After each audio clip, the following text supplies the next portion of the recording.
So Adobe InDesign can help you create basically any kind of print material imaginable, but since this is an introductory video and I am certainly no expert, we're just going to create a simple one-page document. So as it comes up, you'll see this window. I'm going to create a new document.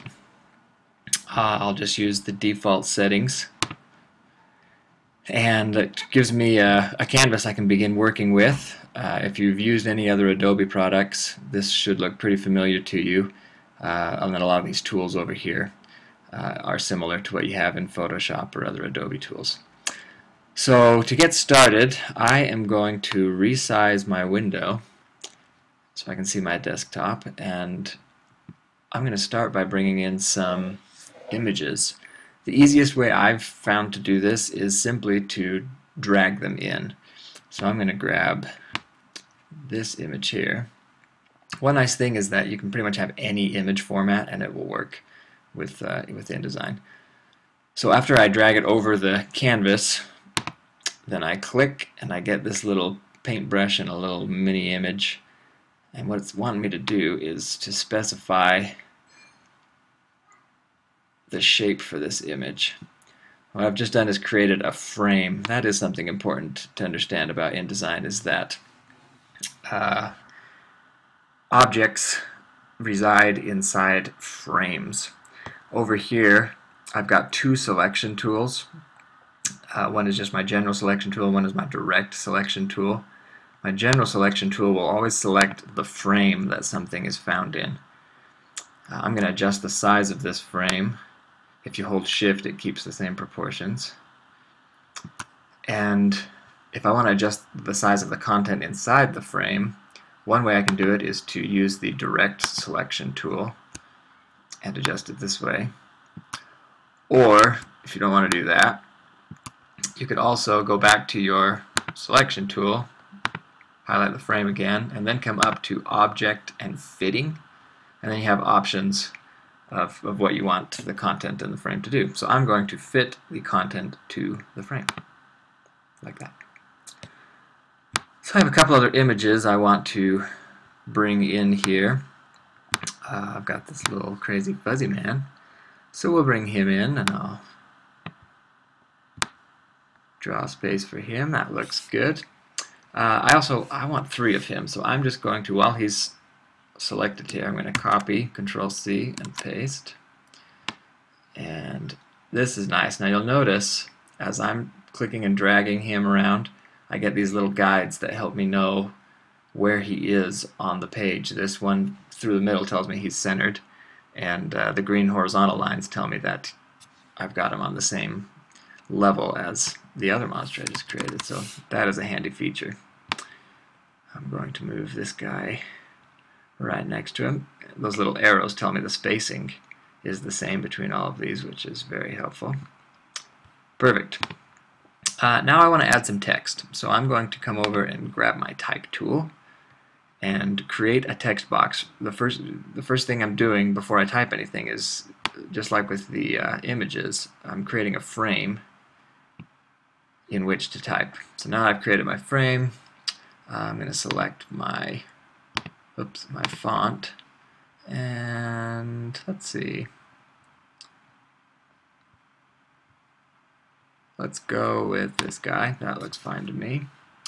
I'm going to center this. I'm also going to increase my font size a bit. I'll make it 36. And that's maybe not the most appropriate font, but that'll work.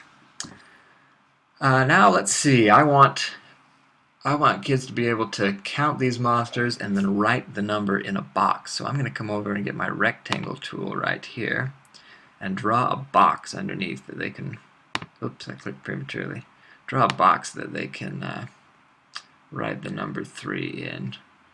Oh, we'll center it in a second. So after I've drawn the frame for the box, I'm going to come up here, and this is the stroke setting. You know, I can just basically show you what it does by clicking on it. Okay, this is the thickness of the stroke around the frame that I'm creating. So around 4 should work for this. Let's see. I need to bring in a couple other images. I have a tricycle image. I'll bring him in.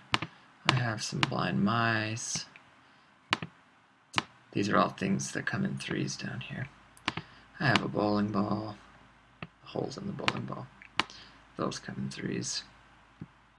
Okay, great. Need a little more text. So I'm gonna create a text box again here and increase my font size a little bit. And what else comes in threes? Actually, no, we like that. That'll work. Very good. Let's see. If I want to see what this document is looking like as I go along, I can come up and at any time change my screen mode under the View menu from Normal to Preview. Oh, and I've got that selected.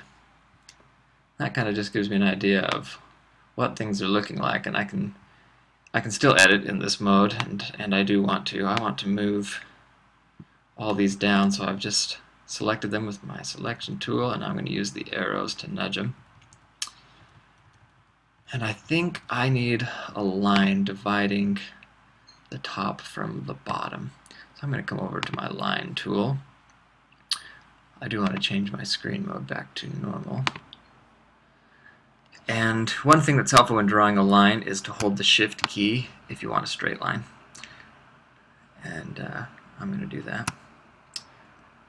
Now that I've drawn my line, I still need to say how thick I want it, so I'm going to come back up to my stroke setting and put that at, well, that's a little too thick. That's better.